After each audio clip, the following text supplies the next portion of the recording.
they 911 hands up them and then took him off to jail. Pixar's falling off is really going to end up being my 13th reason.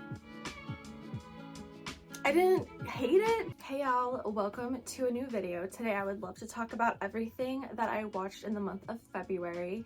But first I want to remind you that if you don't follow me on my other social media, now is the time to do so. I have my Instagram linked down below, also my Letterboxd link down below, so catch up with me on those sites. Okay, now let's get into the meat and potatoes of the video. I watched 33 films last month. That includes 3 rewatches and 4 theater watches. I was able to attend Sundance 2025, the film festival, online, and it bled into February 2nd, I believe is when it ended. So half of the Sundance movies that I watched were in January, the other half were in February, so we're going to talk about the second half of the films that I watched in Sundance. But if you want a full in-depth review of everything that I watched all at once all together, I will also link that video down below because I did film my Sundance online experience for this year. We are going to start with the movies that I gave 5 stars to. The first 5-star film I watched last month was Paddington 2 from 2017, directed by Paul King. I watched this on Valentine's Day because I love Paddington, and this was also prep for Paddington in Peru, which I finally got to see later in the month. I have been anxiously awaiting a new Paddington film since 2017. He is the love of my life. I love this bear so much. Can't even begin to explain what he means to me, what his movies mean, the love and affection and joy that I get from these films, how I feel like I feel motivated to be a better person when I watch his movies. I think he's just a great old bear and he's super cute. And yeah, Paddington 2 was actually the only 5-star film that I watched last month. So into the 4.5 stars. The first one I watched was Plain Clothes from 2025. This is directed by Carmen Emmy. This was my favorite film from Sundance. Oh my god. It's actually based on this New York Times article that the director had read about, where these policemen were dressed in plain clothes and they were scouting out this bathroom, this public bathroom that was in a public mall that they found out gay men were using to hook up in. It was like a safe place for them to be. There was like a little code that they had. And so what police were doing was they were acting like a gay man, seeing if any men in the area were interested. They were trying to lure them into the bathroom because they knew that this was the bathroom where these things happened. Once the men had exposed themselves to the policeman, they 911 hands up them and then took him off to jail for indecent exposure. So this is basically the same premise. It's literally the same thing. It stars, what's his name? I think it's Tom Blythe. He was in Ballad of Songbirds and Snakes, the new Hunger Games movie that came out a year or 2 ago with Rachel Zegler. Love him to death. I'm obsessed with him, and this movie just solidified it. Oh my gosh, his performance was amazing. So he is this policeman who's part of this operation, okay?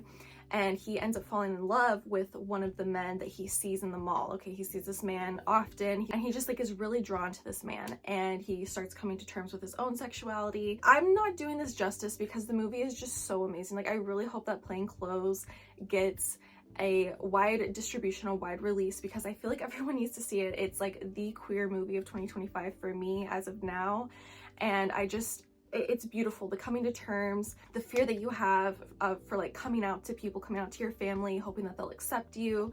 There's also just really great film techniques. Carmen Emmy, I will remember his name forever. I will watch anything that he makes going forward because of how gorgeous this movie was. There are a lot of really cool techniques where we see images in the main character's head, and it's filmed all with a 1990s film camera, okay, something that your home movies were probably filmed on as a kid. And we see these moments in his head that are filmed with this camera that aren't quite the past, aren't quite the present. It confuses you in a way but makes sense in the end, and it's just the way the movie comes together is just so beautiful. It's really heartbreaking. It's really about coming to terms with your sexuality and the first relationship that you have. When you come to terms with it, when you realize who you are, and just falling in love with yourself. I just really loved it. Okay, I'm gonna stop talking about it now. Next 4.5 star I watched was My Cousin Vinny. This is from 1992, directed by Jonathan Lynn. Okay, so this stars Ralph Macchio. He and his best friend are on a college trip. They're gonna go to school or they're on break, I don't know.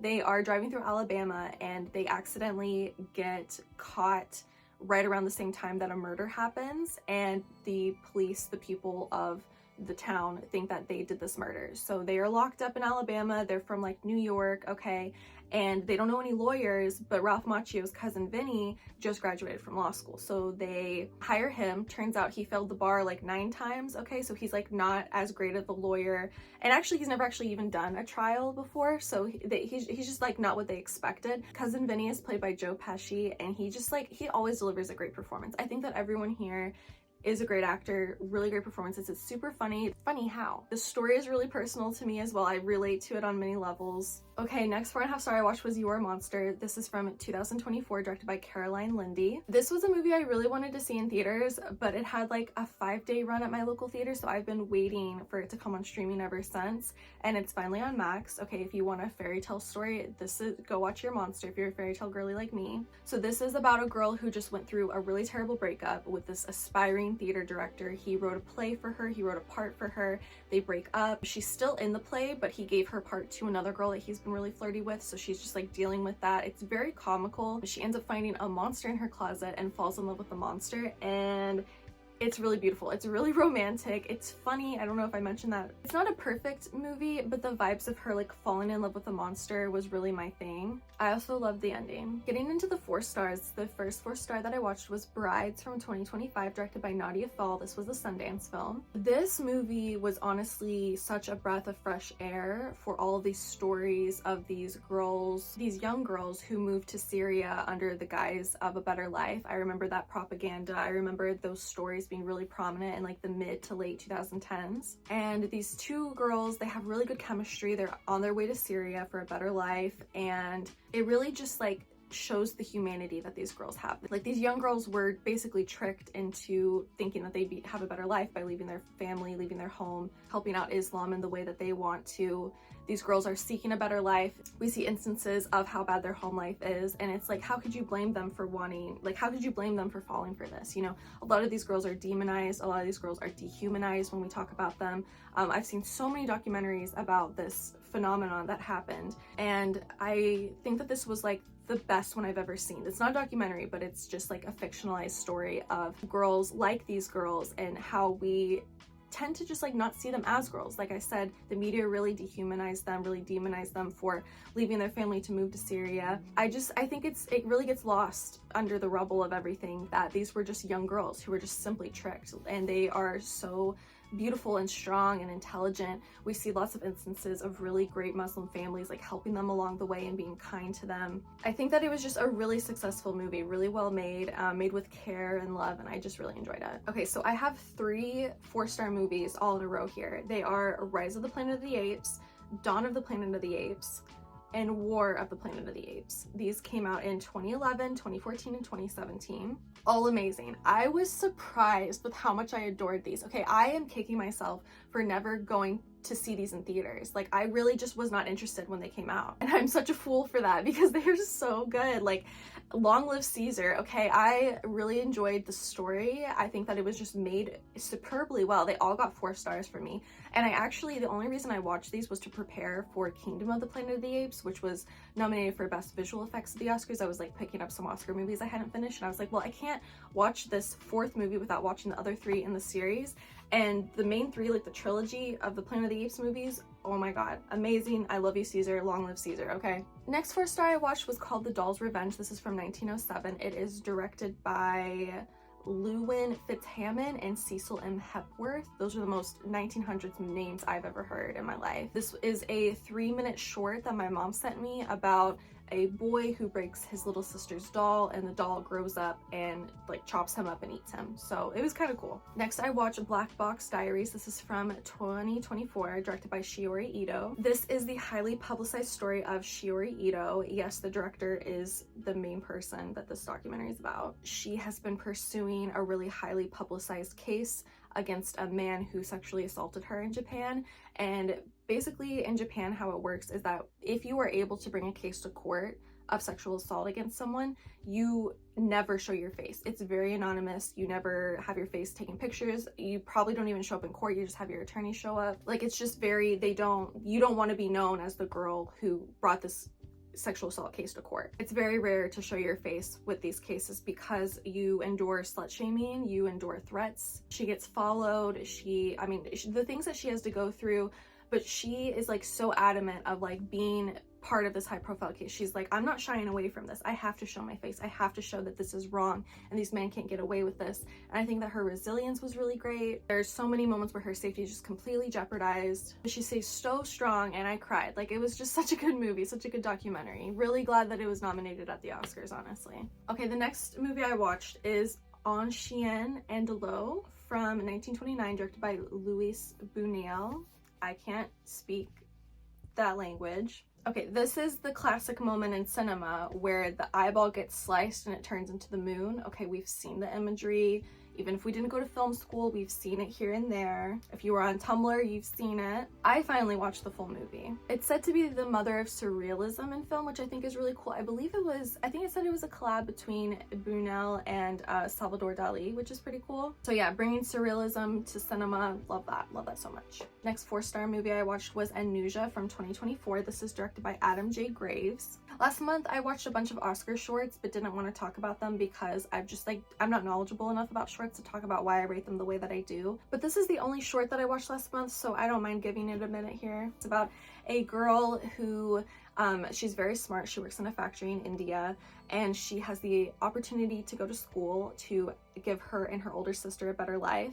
And it was really sweet. I cried. Next 4-star was Serial Mom. This is from 1994, directed by John Waters. If there's ever one John Waters movie I've watched, I'm glad it's this one. Super funny, colorful, memorable, love the cast. It's truly about a mom who becomes a serial killer. Next, I watched Flow from 2024. This is directed by This is directed by Gens Zilbalotis. Gens is the cutest and sweetest and purest director of all time. I am obsessed with his social media. This won Best Animated Feature at the Oscars, and I'm so glad it did. It started the night off so well with awarding independent cinema, and I love that so much. It's about a cat that is trying to adapt to a world that is changing very rapidly around him. It's very much friendship, found family, survival. His friends are all very different from him. And what I love so much is that there's no dialogue in this film. All the noises are recorded from actual animals, and those are the only sounds in the movie. There's no dialogue.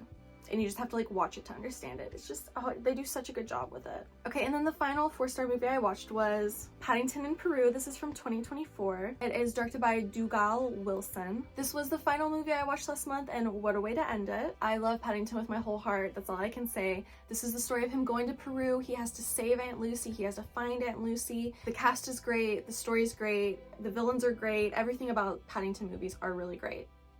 Okay, this is the part in the video where I sit on my butt instead of my legs because they have fallen asleep. Okay, we are getting into the 3.5 stars. The first 3.5 star movie I watched was Companion. This is from 2025, directed by Drew Hancock. This was the first theater watch of last month. This was very funny. I thought it was very clever. The acting was good. I really love Sophie Thatcher. I also love, I don't remember his name.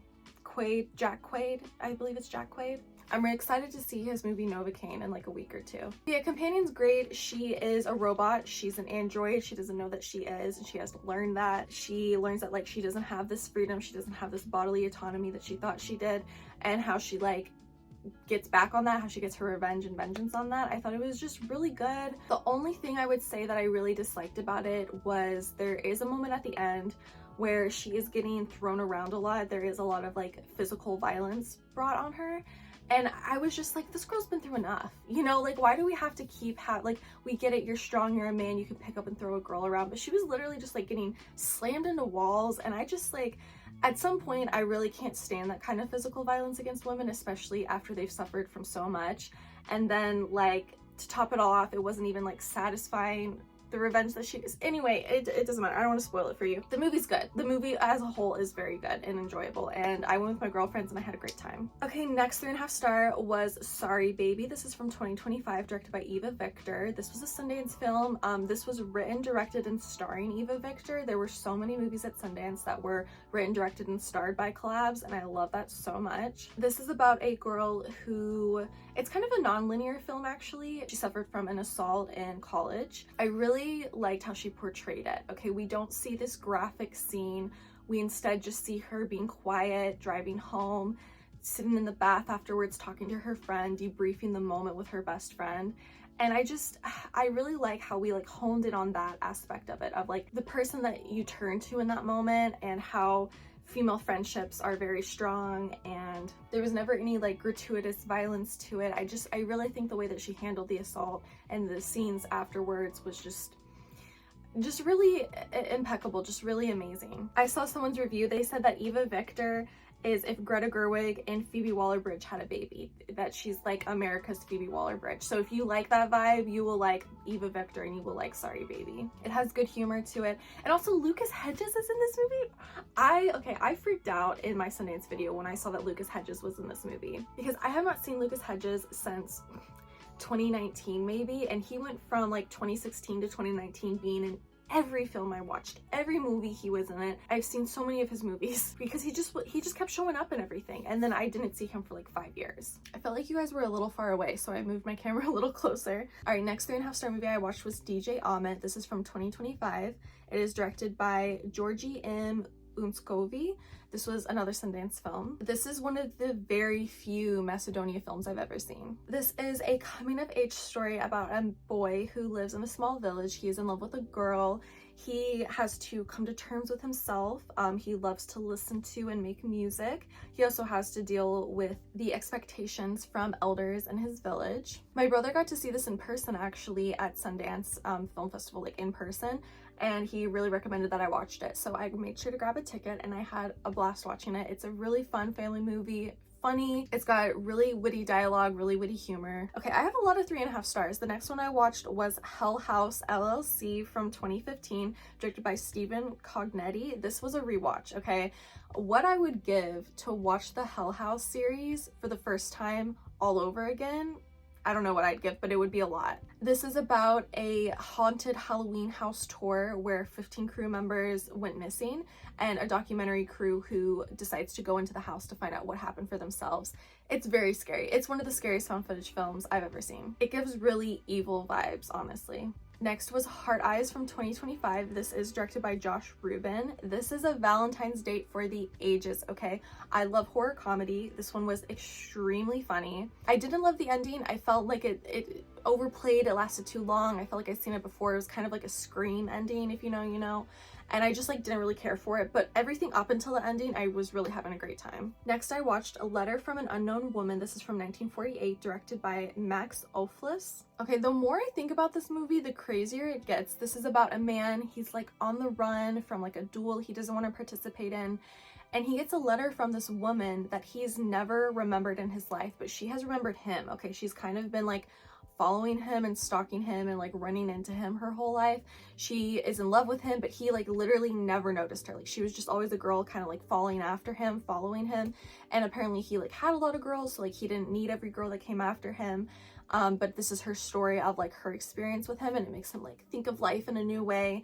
It's kind of crazy. Like I would be really upset if that ever happened to me, I won't lie. Next 3.5 star I watched was Inside Out 2. This is from 2024, directed by Kelsey Mann. Pixar's falling off is really going to end up being my 13th reason. They finally introduced the emotion that is the center of me, which is anxiety, so it feels really great to be represented, can't lie. I just like didn't care about this movie. Like I liked it and it was good, but I didn't care. Like Pixar, they just really lost a lot of charm and a lot of heart for me. The final 3.5 star movie I watched was La Strada from 1954, directed by Federico Fellini. This is the very sad story of Gelsomina, who gets sold from her mother to a really like boisterous, barbaric kind of circus strongman. He's very brutish. She gets very demeaned and made fun of by everyone. She's very naive and just kind of like follows her husband around, does whatever he asks of her. She's kind of like his right-hand man in the act that he performs for the circus. But then he has to deal with like jealousy and the disgust that he feels once this new circus member who plays like the fool of the circus, he's like very light and funny and happy and hee hee ha ha, and she and him start becoming friends, and the husband has to deal with like the jealousy of that. He sucked. I did not Like, Jill Samina, like, my review was literally, she deserves a dead husband and a spa day, because I just felt so bad for her the whole time. It's a really sad movie. Okay, getting into the 3 stars. The first 3 star I watched was A Real Pain. This is from 2024, directed by Jesse Eisenberg.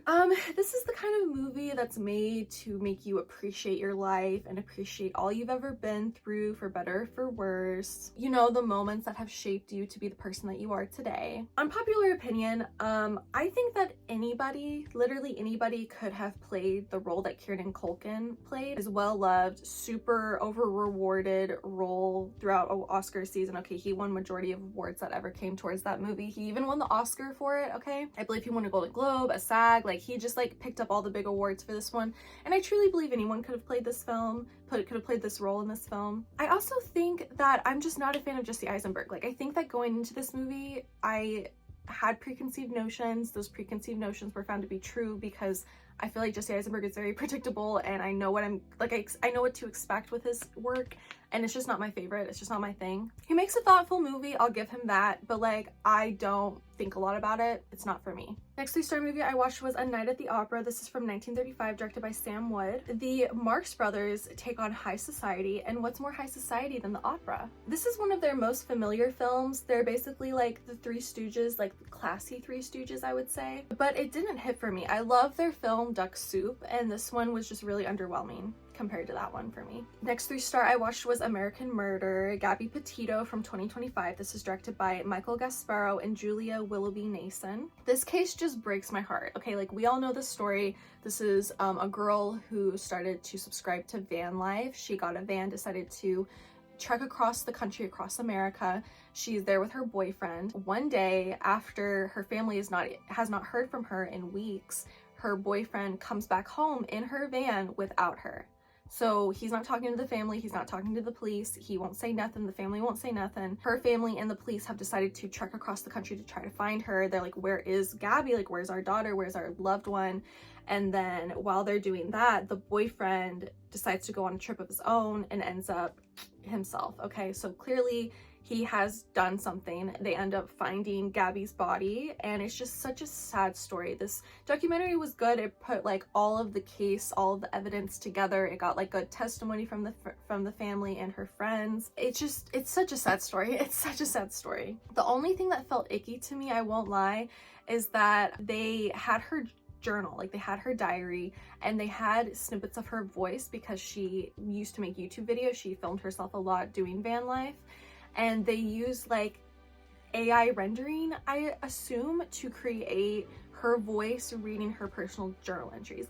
And like, to me that seems icky, but then I was thinking about it, I was like, they wouldn't have been able to do this without the family's permission, right? Like, clearly the family was okay with it enough, so at least they hopefully had that permission going forward. I still didn't like it, but like, it's not as like gross and egregious as it would have been if they hadn't gotten the family's permission, which I believe that they did. And then the final 3 star movie I watched was The Monkey from 2025, directed by Osgood Perkins. I had so much fun with this, okay? I don't want you to think that 3 stars is a bad movie, okay? I will say this until the day I die. 3 stars is a good movie. I had so much fun with this one. Osgood Perkins talks about how he wanted every death in this movie to be so unrealistic. You know, a shotgun going off, it's gonna blow a hole in you, but it's not gonna blow you to bits. It's not gonna blow you to spaghetti, as they say in the movie, okay?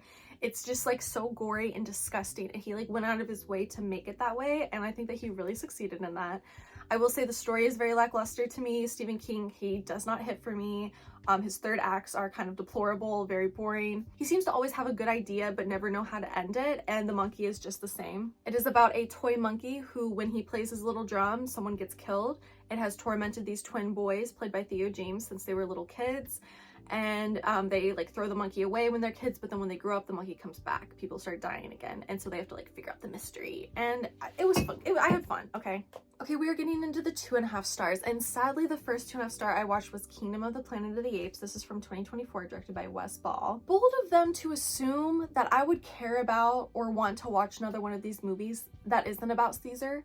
Caesar is the name of the game. He's the star of the show.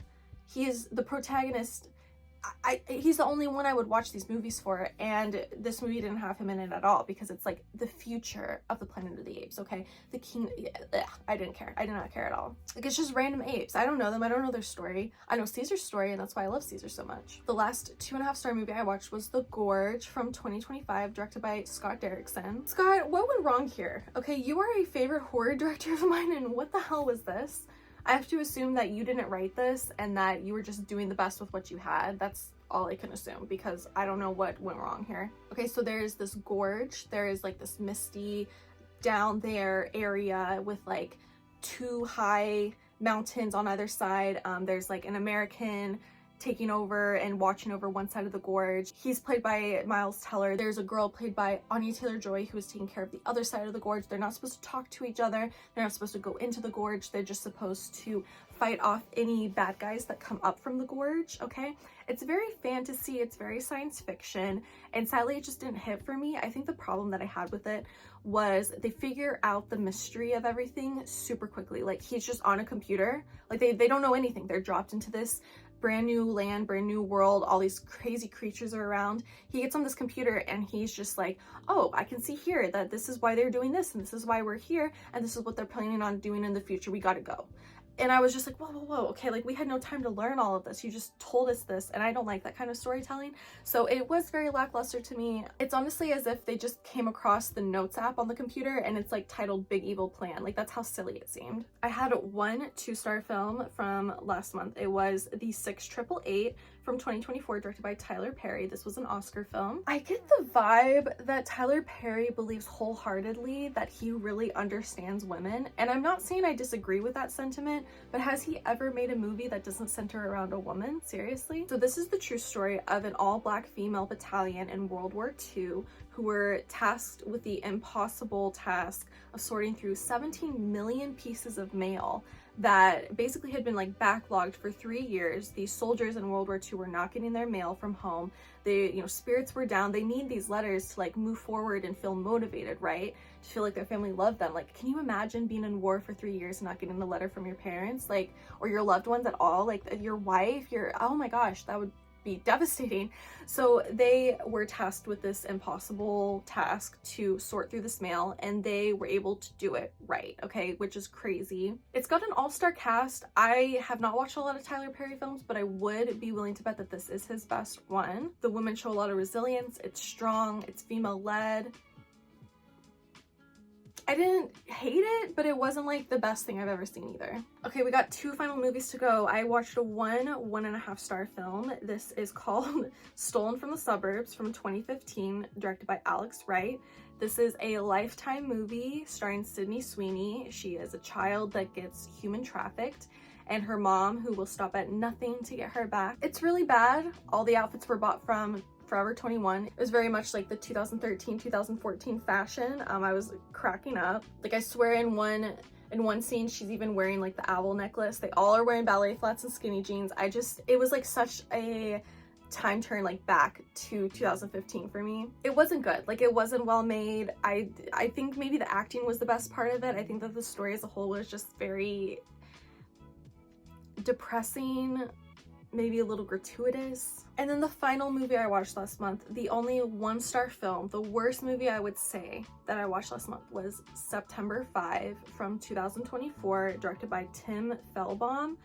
Bored me to tears, bored me to sleep. There is underlying propaganda in this movie that I didn't appreciate. It is about a hostage crisis that happened during the 1972 Olympics involving Israeli hostages. However, despite this, the main concern of the film was, how do we broadcast? We're just an ABC sports channel. How do we get the camera over here? Oh my gosh, everyone's calling me because they want this spot. They want to film this. They want to be the station, the channel that broadcasts this, but we're gonna do it instead because we're the sports channel and we're here, boots on the ground.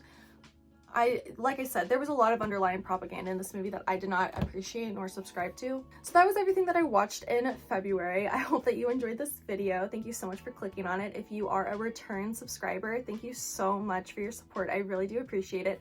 If you are new to this channel, don't forget to subscribe so you don't miss any film or book movies that I make movies, these are videos. Any film or book videos that I make in the future. If you like this video, give it a like, and I will see you in the next one. Bye!